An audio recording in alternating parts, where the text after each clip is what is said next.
শুল্ক ইস্যুতে যুক্তরাষ্ট্রের যে কৌশল, এই কৌশল যুক্তরাষ্ট্রকে 100 বছর পিছিয়ে দিবে। কারণ চীনের সাথে তো অলরেডি ভারতের দ্বন্দ্ব কিন্তু ঘুচে গেছে। ভারতের সাথে বর্তমানে যুক্তরাষ্ট্রের যে সম্পর্ক, হ্যাঁ, এই সম্পর্ক 2 দশকের বেশি সময়ের মধ্যে কিন্তু একদম তলানিতে। শি জিনপিং কিন্তু সরাসরি ভিয়েতনামে ছুটে গেছে এবং কি করেছে, 45টা চুক্তি করেছে ভিয়েতনামের সাথে, ভিয়েতনামকে রক্ষা করার জন্য।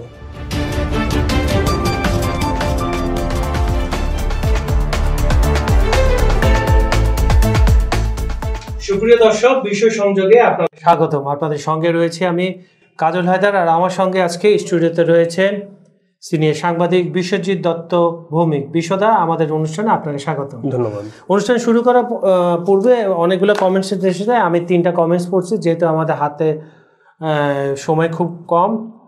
আপনার ভারত শর্মা নামে একজন লিখেছেন, সম্ভবত ভারত থেকেই উনি, পাপ্পু খান মার্কিন ডিপ স্টেটের টাকায় ভারতকে অশান্ত করার চেষ্টা করছে। আরেকজন লিখেছেন আপনার গৌতম কুমার, উনি লিখেছেন ট্রাম্পের গলায় শুল্কের ফাঁস লেগে গেছে। এই রিপ্লাই আবার আরেকজন বলছেন, হ্যাঁ ঠিক বলেছেন, মনে হচ্ছে ট্রাম্প এখন শুল্কের সমস্যায় জড়িত। শুধু দর্শক বন্ধুরা, আপনার কমেন্টের জন্য ধন্যবাদ। আপনারা এভাবে কমেন্টস করবেন, ভালো মন্দ সব ধরনের কমেন্টস করবেন, আমরা যতটুকু পারবো সেটা বলার চেষ্টা করবো। আজকে আমরা মূল অনুষ্ঠানে ফিরে যাই। যেটা মনে হচ্ছে ট্রাম্পের শুল্ক নীতি যে কারণে করতে যাচ্ছিল, এটা কি তাকে ব্যাকফায়ার করছে? আপনার কি মনে হয়? একটু দর্শকদের বলেন তো। কারণ হচ্ছে ভারত যেভাবে ব্রিক্সের সাথে জড়িয়ে ব্রিক্সকে বড় করতেছে, কোয়াডকে দূরে ঠেলে দিচ্ছে, এখন তো সব ঠিক আছে, ট্রাম্প যা করছে তাও ঠিক আছে, ভারত যা করছে তাও ঠিক আছে, যার যার অবস্থা থেকে, যার অবস্থান থেকে। এখন যেটা হচ্ছে বিষয়, যদি দেখি যে ট্রাম্পের যে নীতি, শোনেন, ট্রাম্প হচ্ছে ব্যবসায়ী থেকে হুট করে বনে যাওয়া রাজনীতিবিদ। ট্রাম্পের কাছে ব্যবসাটাই সব কিছু। কিন্তু যেটা হচ্ছে দেখেন, আমি এর আগে বলছিলাম, আবারও বলি, অসম এই যে ট্রাম্পের যে শুল্কায়ন, নতুন যে শুল্কায়ন ব্যবস্থা, এটা তো বারবার বলা হচ্ছে যে এটা অসম, আসলেই তো অসম। কিন্তু এটা ভারতকে উস্কাইয়ে দিয়েছে হচ্ছে ইউরোপীয় ইউনিয়ন। কেন ইউরোপীয় ইউনিয়ন? ইউরোপীয় ইউনিয়ন হচ্ছে যুক্তরাষ্ট্রের সাথে অসম চুক্তি করেছে। ইউরোপীয় ইউনিয়নের পণ্য যুক্তরাষ্ট্রের বাজারে ঢুকলে 15% কর দিবে, ফ্ল্যাট 15% কর দিবে, ঠিক আছে। কিন্তু যুক্তরাষ্ট্রের পণ্য ইউরোপীয় ইউনিয়নের বাজারে ঢুকলে কোনো কর দিবে না। আচ্ছা, এই যে অসম চুক্তি, এই অসম চুক্তির ফলটা কিন্তু সারা বিশ্ববাসীকে ভোগ করতে হচ্ছে। হ্যাঁ, শুধু ভারত না, বা শুধু দক্ষিণ এশিয়ার দেশগুলো না, পুরো বিশ্ব।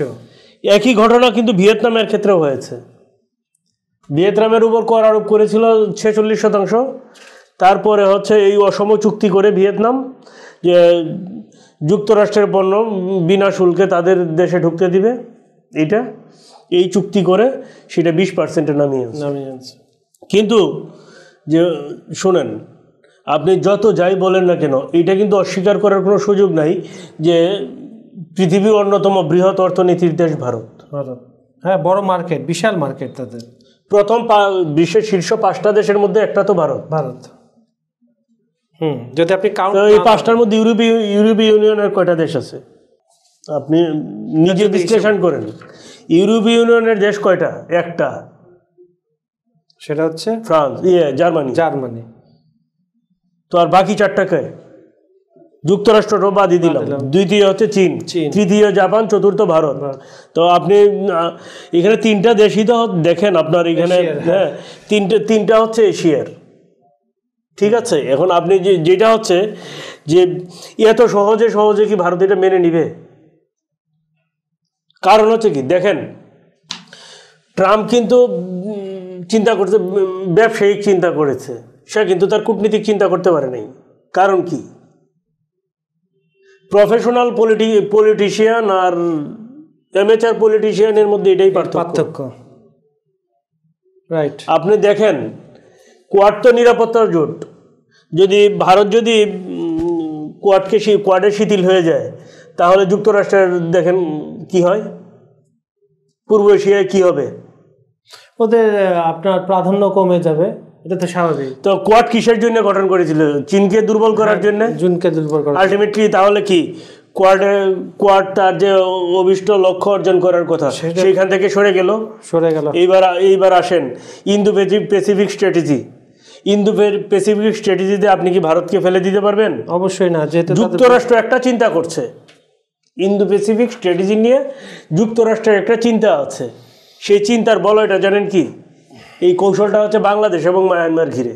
আচ্ছা, আলটিমেটলি সেটা কতটুকু কাজে দেবে সেটা কিন্তু দেখার বিষয়। কারণ মায়ানমারকে আপনার চীনের বেল্ট থেকে সরায় আনা এত সোজা না। না না, এটা যতদিন একদম বলতে গেলে চীনের পেটের ভিতর মিয়ানমার, চীনের বেল্ট থেকে মিয়ানমারকে সরায় আনা যথেষ্ট কঠিন। এজন্য এবং এর আশপাশের যে দেশগুলো, হ্যাঁ, যেমন যদি ধরেন যে ইন্দোনেশিয়া, ফিলিপিন্স বা থাইল্যান্ড, ভিয়েতনাম, এইগুলা সবকটাই হচ্ছে কি চীনের বেল্টে। যখন যুক্তরাষ্ট্র ভিয়েতনামের উপরে করের বোঝা চাপাইলো, শি জিনপিং কিন্তু সরাসরি ভিয়েতনামে ছুটে গেছে এবং কি করেছে, 45টা চুক্তি করেছে ভিয়েতনামের সাথে, ভিয়েতনামকে রক্ষা করার জন্য। ঠিক আছে, এইখানে কিন্তু শেষ না। ভিয়েতনামকে দেখেন, ভিয়েতনামকে কিন্তু যেটা করেছে যে হ্যাঁ আপনার ইয়েতে নিয়ে আসছে, ব্রিক্সে নিয়ে আসছে, সর্বশেষ সদস্য। তাহলে কি দাঁড়ালো? ব্রিক্স ফোবিয়া তো যুক্তরাষ্ট্রের আজকের না, ব্রিক্স কিন্তু যুক্তরাষ্ট্রের জন্য বড় ফোবিয়া। কারণ হচ্ছে কি, ব্রিক্স পৃথিবীর মোট জনসংখ্যার, হ্যাঁ দেখেন, অর্ধেক হয়েছে ব্রিক্সে, অর্ধেক ব্রিক্সে। এখন দেখেন সেখানে তো হবে। ঠিক আছে, তো দেখেন শুধু এইখানেই না, আপনি টেরিটরিগতভাবে যদি আপনি দেখেন তাহলে কি হয়, দেখেন ব্রিক্সের সদস্য কারা? দক্ষিণ আমেরিকার সুপার পাওয়ার ব্রাজিল ব্রিক্সের সদস্য। আমেরিকার সঙ্গে তার সম্পর্ক হচ্ছে বৈরিতা। লুলা দা সিলভার প্রশাসনের উপর যে ক্ষমতা, তার ব্রাজিলের উপর কত 50% হচ্ছে কর আরোপ করেছে, তাই তো? এবং যেটা হচ্ছে জয়ের বলসোনারোরে কিন্তু যুক্তরাষ্ট্রপন্থী, হ্যাঁ, তারে কিন্তু ফিরিয়ে আনতে চায় ব্রাজিলে, কিন্তু কিভাবে? পাবলিকের দৌড়ান খেয়েই তো হাসিনার মতো বলাইছে আমেরিকা। তারপরে আসেন দক্ষিণ আফ্রিকা। দক্ষিণ আফ্রিকা কিন্তু এখন যথেষ্টভাবে চীনের উপর প্রভাবিত। আফ্রিকার সবচেয়ে উন্নত দেশ, আফ্রিকার সবচেয়ে, এবং আফ্রিকার 53 দেশের মধ্যে বিপুল ভাবে চীনের প্রভাব বাড়ছে। এটা কিন্তু পশ্চিমা এবং যুক্তরাষ্ট্রের মাথা ব্যথার বড় কারণ হয়ে যাচ্ছে। কারণ তারা বারবারই বলতেছে কি, বিশেষ করে ফ্রান্স তো একদম বলেই ফেলেছে যে আফ্রিকান রিজিয়ন থেকে পশ্চিমাদেরকে বিতাড়িত করার জন্য চীন এবং রাশিয়া কাজ করছে, সরাসরি বলছে। এখন বুরকিনা ফাসোর ঘটনার পর থেকে, কোনটা বুরকিনা ফাসোর ঘটনার পর থেকে এখন দেখেন যে এই যে এত কিছু ব্রিক্স বলছেন, এখন কি মুখোমুখি হচ্ছে যে ব্রিক্স না, আলটিমেটলি কি হচ্ছে, ব্রিক্স তো কি, আপনি ব্রিক্সকে আপনি দমানোর জন্য হুমকি দিচ্ছেন, মতান্তরে কি হচ্ছে, ব্রিক্স আরো শক্তিশালী। এইটাই তো হওয়া উচিত ছিল। এবং যেটা হচ্ছে কি, এখন যেটা হচ্ছে খুব শিগগিরই হয়তো দেখবেন যে ব্রিক্স হচ্ছে কি আন্তর্জাতিক মুদ্রা চালু করবে। ব্রিক্স যদি আন্তর্জাতিক মুদ্রা চালু করে আর সেই মুদ্রার আদলে যদি পৃথিবীর অর্ধেক জনগণ চলে আসে, হ্যাঁ, তাহলে কি হবে? ডলার মুখ থুবড়ে পড়বে। এইখানেই হচ্ছে যুক্তরাষ্ট্রের সবচেয়ে বড় শঙ্কার বিষয়। এখন দেখেন আরো কিছু জায়গায় আসি, যে আমি যদি বলি, হ্যাঁ, যে আমি যেটা হচ্ছে ভিয়েতনামের কথা বললাম, এখন যুক্তরাষ্ট্র ভারত টানাপোড়েনের মূল কারণগুলো কি আমরা তো জানি। সেখানে কিছু জিনিস আছে মোটা দাগে যে জিনিসগুলো দেখা যায়, এর পিছনে অনেক সিন থাকে যেগুলা হচ্ছে কি বলা যায় না, বলতে পারে না মুখে, কিন্তু এগুলো হচ্ছে কৌশলে বুঝিয়ে দেয় যুক্তরাষ্ট্র। হ্যাঁ, এর মধ্যে কি আছে, কি বলে যে রাশিয়া থেকে তেল কেনার কারণে সেটা হচ্ছে যে ইউক্রেন যুদ্ধে যে অর্থ হচ্ছে রাশিয়া পাচ্ছে, সেই অর্থ ইউক্রেন যুদ্ধে ব্যবহার করছে রাশিয়া। তো ইউরোপীয় ইউনিয়নের কাছে বা যুক্তরাষ্ট্রের কাছে যে রাশিয়া জ্বালানি বিক্রি করছে, সেটা কি ফ্রিতে না? ওই টাকা দিয়ে কি করে তাহলে? তো ওই টাকা কোথায় বিনিয়োগ হয়? রাশিয়া কোথায় বিনিয়োগ হয়? ধরেন এখন রাশিয়া বলল যে ইউরোপীয় ইউনিয়ন বা যুক্তরাষ্ট্র থেকে যে টাকা আমরা তেল বিক্রি করে বা জ্বালানি বিক্রি করে পাচ্ছি ওইটা ইউক্রেন যুদ্ধে ব্যবহার করব, আর ভারতে তেল বিক্রি করে যে টাকা পাচ্ছি এই টাকা চিকিৎসা আমাদের দেশের স্বাস্থ্য এবং চিকিৎসা খাতে শিক্ষা স্বাস্থ্য খাতে ব্যবহার করবো। তাহলে কি দাঁড়াবে জিনিসটা? তাহলে কি তেল কেনা বন্ধ করবে? তাহলে না, তখন কি দাঁড়াবে? ভারত যে তেল হচ্ছে ক্রুড অয়েল যেটা রাশিয়া থেকে কিনছে এটা রিফাইন করে তো ইউরোপিয়ান অনেক কান্ট্রির কাছেই বিক্রি করছে। এটাও তো সত্য। তো যেটা তাহলে বাস্তবতাটা কোন দিকে যায়? আসলে যেটা হচ্ছে কি ট্রাম্পের এই হুমকি ধামকি যে কূটনীতিক বাণিজ্য এগুলো হচ্ছে কি যেটা হচ্ছে অনভিজ্ঞতার ফল বলা যায়। কারণ যে এতে কোনো কাজ হবে না, যেটা হচ্ছে মার্কিন প্রভাব বলে ধীরে ধীরে দুর্বল হচ্ছে। সেইটা তো দেখেন ভারতের সাথে বর্তমানে যুক্তরাষ্ট্রের যে সম্পর্ক, হ্যাঁ এই সম্পর্ক 2 দশকের বেশি সময়ের মধ্যে কিন্তু একদম তলানিতে। এইটা কিন্তু একটা আশঙ্কার জায়গা। এটা কিন্তু যুক্তরাষ্ট্রের যে কূটনীতিবিদরা তারাই কিন্তু আশঙ্কা প্রকাশ করে। কারণ ভারতকে বাদ দিয়ে ইন্দো প্যাসিফিক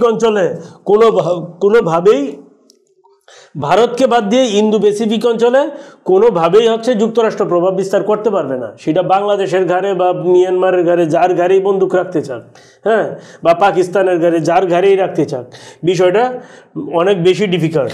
তা আপনার মার্কিন যুক্তরাষ্ট্র কি আরেক জায়গায় মার খাচ্ছে না? সেটা হচ্ছে ভারতের বিকল্প ইসলামাবাদ, মানে পাকিস্তানকে তৈরি করার চেষ্টা করছে। এটাও তো বোকামি। এখন যেটা ইকোনমি বলে কিছু নাই। এখন দেখেন ভারত কিন্তু ব্যালেন্স করছে কিভাবে, যেটা হচ্ছে যে আপনার ভারতের ফ্যাশন পণ্য, সামুদ্রিক পণ্য, গয়না, টেক্সটাইল, এইসব জিনিসে হচ্ছে এইসব জিনিসের জন্য বিকল্প বাজার কিন্তু ভারত খুঁজতেছে ইউরোপের দিকে। হ্যাঁ, ভারত কিন্তু তার অর্থনীতি বাঁচানোর জন্য বিকল্প বাজার খুঁজতেছে। এখন দেখেন যে জিনিসটা হচ্ছে তার চেয়েও বড় জিনিস যেটা হচ্ছে ভারত কোন দেখেন কোয়াড দুর্বল করে দিতে পারে, ইন্দো প্যাসিফিক স্ট্র্যাটেজি দুর্বল করে দিতে পারে।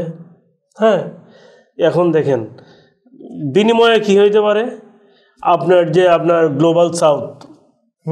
গ্লোবাল সাউথে ভারত তার শক্তি জানান দিবে।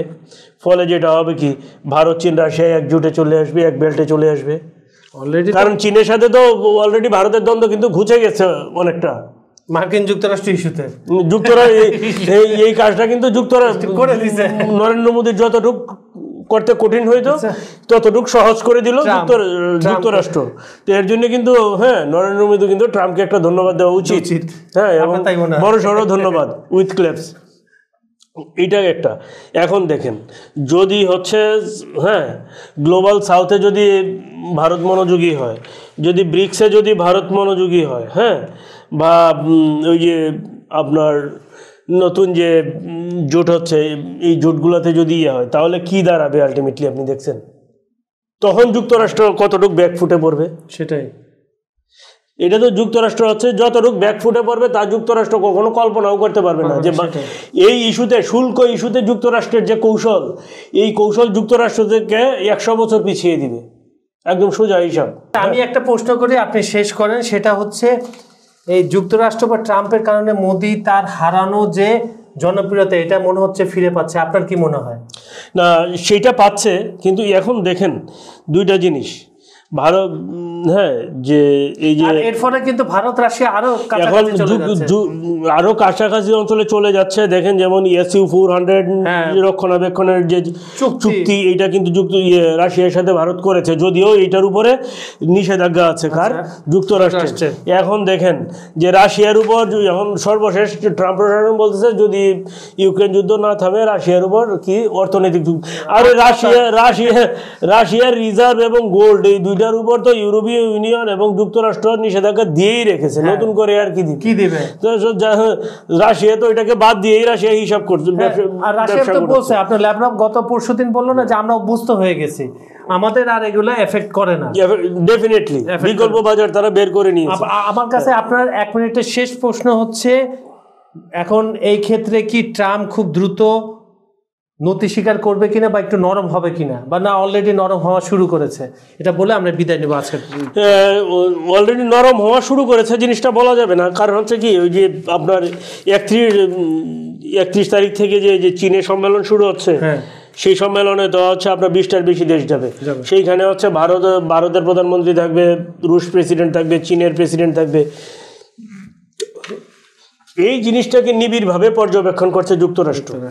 এরপরে হয়তো যুক্তরাষ্ট্র একটা বড় চিন্তা করবে, কারণ হচ্ছে কি ট্রাম্প প্রশাসন যদি চাপ অব্যাহত রাখে ভারতের উপর, চুক্তি ভারত কিন্তু এখনো করে নাই, তাহলে যেটা হবে ব্রিক্স, হ্যাঁ ব্রিক্স এক্সপানশন, এসসিও, এর মতো যে গ্লোবাল সাউথ জোট, এইসব যে জিনিসগুলো আছে, এইখানে হচ্ছে ভারতের যদি মনোযোগ যদি করে দেয়, আবার যদি আপনার যেটা ইন্দো প্যাসিফিক স্ট্র্যাটেজি এবং কোয়াড থেকে যদি ভারত মনোযোগ সরায় নেয়, তাহলে যুক্তরাষ্ট্রের জন্য বিপত্তি হবে। সেই কারণে যুক্তরাষ্ট্র তো নতুন কৌশল বের করতে হবে যুক্তরাষ্ট্রকে, এর কিন্তু বিকল্প নাই যদি বাঁচতে চায়। ঠিক আছে, তো যেটা হচ্ছে কি মোটামুটি এটা হচ্ছে ভারত চীন রাশিয়ার জন্য বুমেরাং।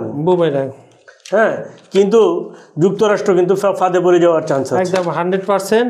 এবং সুপ্রিয় দর্শক, আমরা সর্বশেষ এই চারটি আপনাদের দেখাচ্ছি। এটাই হচ্ছে আপনার ট্রাম্প প্রশাসনের সর্বশেষ টেরিফ চার্ট, এবং এটার কারণে যুক্তরাষ্ট্র ফাঁদে পড়তে যাচ্ছে বিশেষজ্ঞরা বলছে। আমরা বিশেষজ্ঞদের কথা নিয়ে আপনাদের সাথে আলাপ করলাম। তো সুপ্রিয় দর্শক, আজকের এই একটু জটিল, আমি সবসময় এই ট্যাক্সের ব্যাপারগুলো জটিল থাকে, কিন্তু আমাদের বিষয়টা যত সহজ করে বলার আপনাদের বোঝার জন্য উনি বলেছেন। এরপরও যদি আপনারা কিছু বুঝতে চান আমাদের কমেন্টে দিবেন, আমরা সেটা নিয়েও আলাপ আলোচনা করব। তো বরাবরের মতো আমাদের ভিডিওগুলো লাইক, কমেন্ট ও শেয়ার করবেন, আর আমাদের চ্যানেলটি সাবস্ক্রাইব করে রাখুন।